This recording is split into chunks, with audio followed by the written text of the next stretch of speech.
Alright, got the new motor for the Chevy. It's going to be going in this because the motor that's in there is smoking like crazy.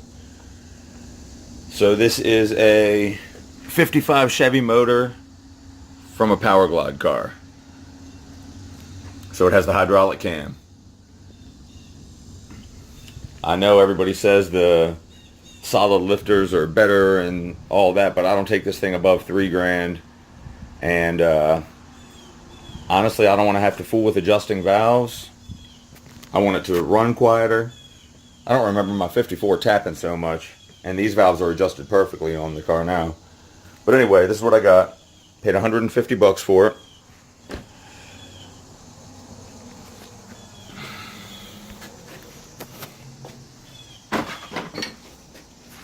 Came with a water pump that I don't need, water outlet housing that I don't need, valve cover that I don't need, draft tube, don't need it, fuel pump, don't need it. The 12 volt generator I may run, I haven't decided yet. That alternator doesn't quite look right in there. Got another intake and exhaust manifold with it. So all in all, it was a good deal. I paid $150 like I said.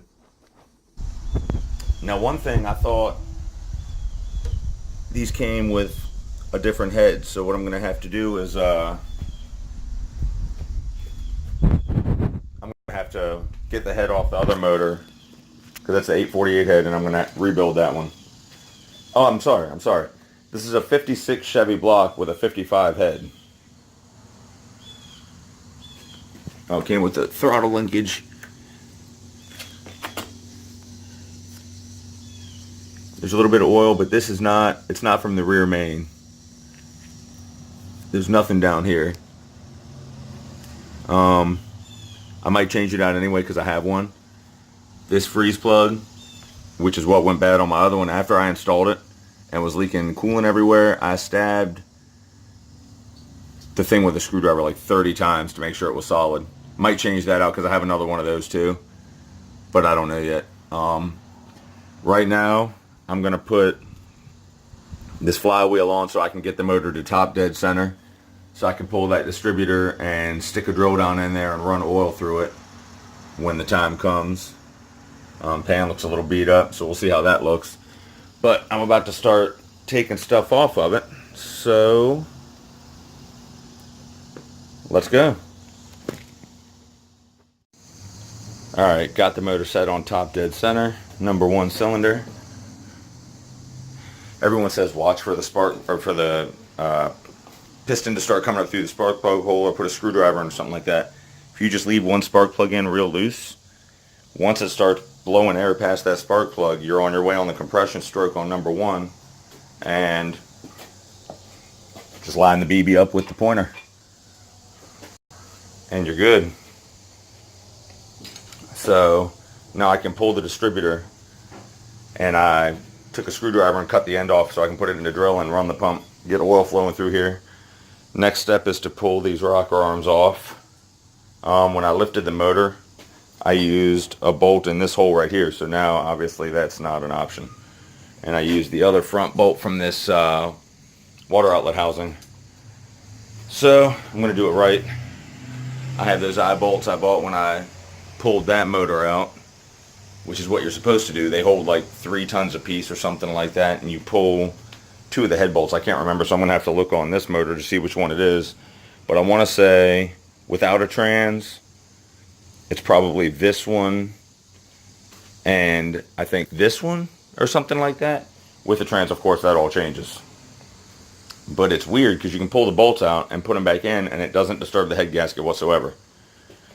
What I did realize is that I have a broken manifold stud right there. So, I don't know what I'm going to do. I guess I'm going to try and take a nut and weld it on there and not weld it to the head, I hope. I mean, the head's cast iron, so it shouldn't weld to it. But with my luck, it will. So anyway, next step, taking off these rocker arms so I can pull the head bolt and get the eye bolt in there. And then we'll be doing a rocker arm inspection as soon as I get this motor on a stand. Alright, slight change of plans. This eye bolt sucks too, because these things were like 15 bucks a piece. Is bent. And it's like in an S shape. Because I used it to pick up that Jeep motor without the head on. So it just bent the hell out of it. So I'm using an exhaust bolt. Hopefully it holds. Here's the other one anyway. So I really hope that thing doesn't shear off and drop my motor. Alright, let's get her on the stand. And there it is, on the stand. Thank God. Now I can get down to business. This is one of the Big Daddy stands from Harbor Freight.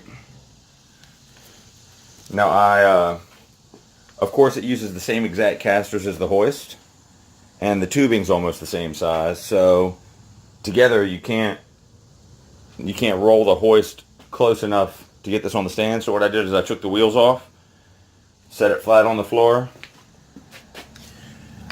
I took these bolts out right here because they weren't letting it sit flat, and I welded that tube right there.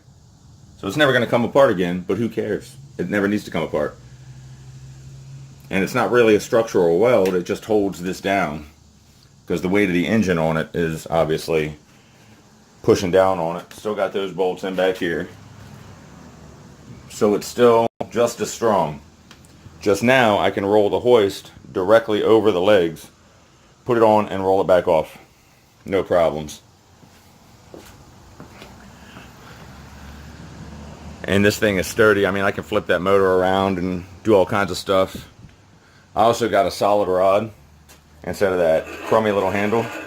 So that's a solid, almost 2 feet long rod. And I can just take a jack handle and give it a little persuasion if necessary. So anyway, what I found so far is the broken stud.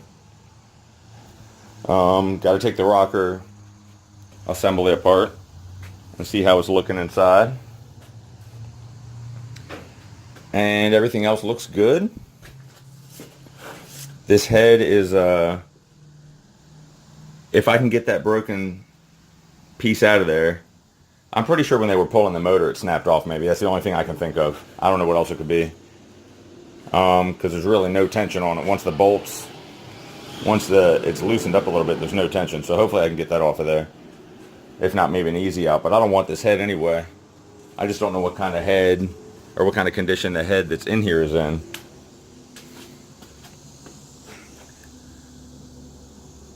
So that's that. Time to pop the oil pan off. I'm going to do that while it's like this before I flip it upside down, because when I did it on this motor, oil started draining out of it and it was a huge mess, and I don't want that to happen. But the first thing I'm going to do is loosen the tension on this so it can't be moved from top dead center, because that would kind of suck if it did. So that's where we're at right now.